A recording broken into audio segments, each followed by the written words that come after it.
Exercise 7.1 first sum. The radius and height of the cylinder are in the ratio 5:7 and its curved surface area is 5500 centimeter square. Find its height and radius.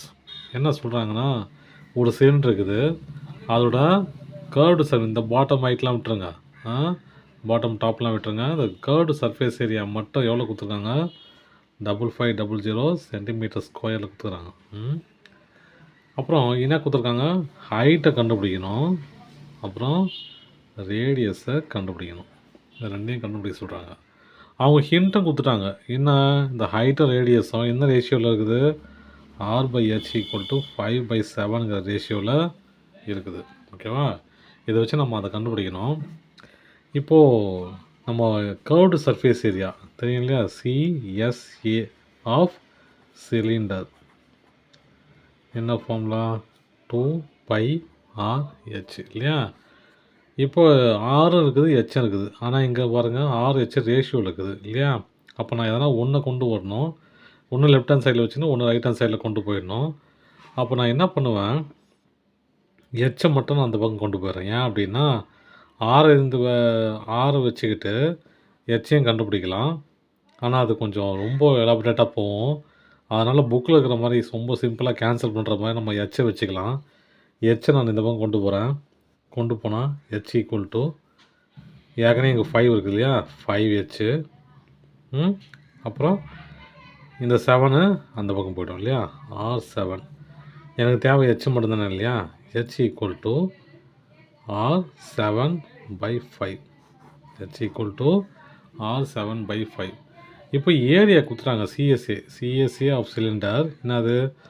5500 = 2πRH. எனக்கு பையோட value தெரியும் இல்லையா? By என்னது? 22/7. H கண்டுபிடிச்சிட்டேன்.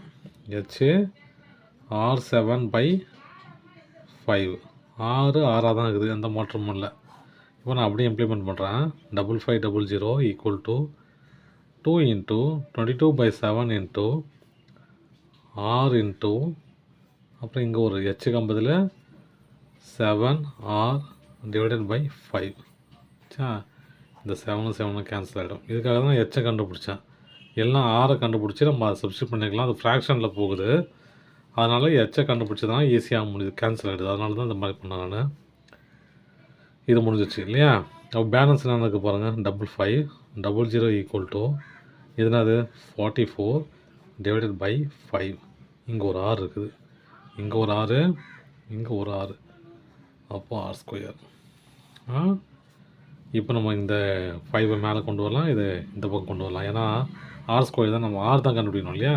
அதனால் R² மட்டும் அந்த பக்கம் வச்சுக்கிட்டு, அந்த பக்கம் என்ன இருக்குது? 5500. இது மேலே போச்சுன்னா × 5, இது கீழே வந்துச்சுன்னா 44. இப்போ டிவைட் பண்ணலாம்.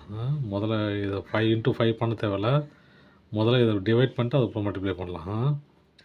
5500 4ஆல் டிவைட் பண்ணாங்க பாருங்கள். 1 44, அப்புறம் 110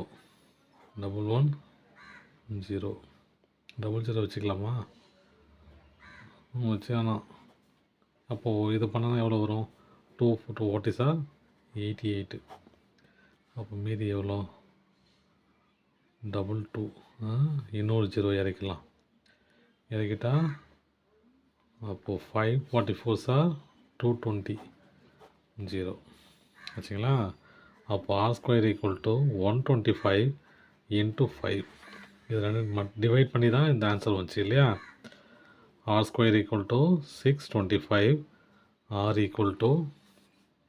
25. R = 25. எனக்கு சென்டிமீட்டரா மீட்டரான டவுட் இருக்கும் இல்லையா உங்களுக்கு? இங்கே பாருங்கள், இங்கே ஏரியாவில் என்ன கொடுத்துருக்கான்? சென்டிமீட்டர் ஸ்கொயர்னு கொடுத்துருக்கான் இல்லையா? அப்போ சென்டிமீட்டர். மீட்டராக இருந்துச்சுன்னா மீட்டர் ஸ்கொயர்னு கொடுத்துருப்பான்.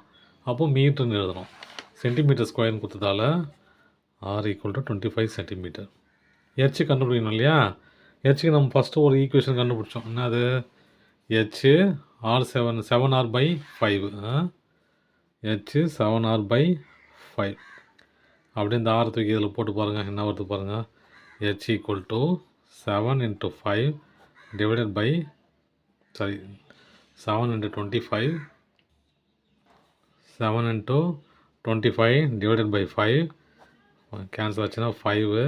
அப்போது h ஈக்குவல் டு 35 சென்டிமீட்டர். நல்லா பாருங்கள், சென்டிமீட்டரில் கொடுத்தாங்கன்னா ஏரியாவை சென்டிமீட்டரில் எழுதணும், மீட்டரில் கொடுத்தாங்கன்னா ஏரியாவை மீட்டரில் எழுதணும். ஓகேங்களா? இப்போ அந்த ஏரியா சென்டிமீட்டர் ஸ்கொயர்னு கொடுத்தாலும் சென்டிமீட்டராக பிரிச்சுட்டேன். ஒருவேளை மீட்டர் ஸ்கொயர்னு கொடுத்தாங்கன்னா நான் என்ன பண்ணுவேன், சென்டிமீட்டர் எடுத்துருவேன், மீட்டர் ஸ்கொயர் தான் எழுதுவேன், மீட்டர் தான் எழுதுவேன். ஓகேங்களா? அதனால் குழப்பிக்க தேவையில்ல. ஏரியா என்ன கொடுக்குறான்னு பாருங்கள். முதல்ல சென்டிமீட்டரில் கொடுத்தா சென்டிமீட்டரில் எழுதுங்க, மீட்டரில் கொடுத்தானா மீட்டரில் எழுதுங்க.